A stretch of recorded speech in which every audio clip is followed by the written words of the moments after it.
నందమూరి బాలయ్య బాబు బాబీ కొల్లి కాంబినేషన్లో వచ్చినటువంటి most prestigious movie Daaku Maharaj block buster talk సొంతం చేసింది. Sensational unanimous block buster talk అయితే వచ్చేసింది మూవీకి. మూవీ యొక్క రిజల్ట్ తెలియడానికి అయితే ఎంతో టైం పట్టదు. మూవీ సూపర్ పర్ఫార్మెన్స్ చేస్తుందనే చెప్పాలి. కలెక్షన్స్ బంపర్ రేపే అవకాశం ఉంది. ఫస్ట్ డే మూవీ కలెక్షన్స్ వచ్చేసి దగ్గర 70 కోట్లని అయితే ఒక మాట వినిపిస్తుంది బలంగా.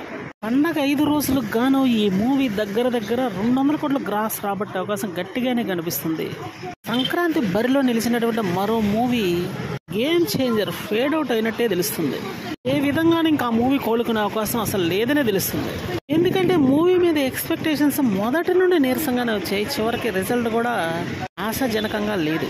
ఇప్పుడు డాకు మహారాజు మాత్రం బంపర్ రేపుతుందనే చెప్పాలి. ఇంగ్లాండ్ నుంచే ఈ మూవీ అదిరిపోయి టాక్ సొంతం చేసుకుంది. తర్వాత యూఎస్ఏలో, ఇప్పుడు ఇండియా.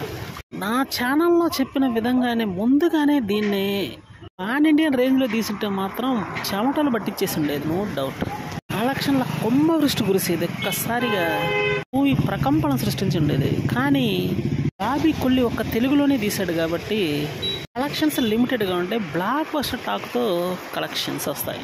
ఇది మాత్రం ఈ పండగకి బాలయ్య బాబే నంబర్ 1 హీరో.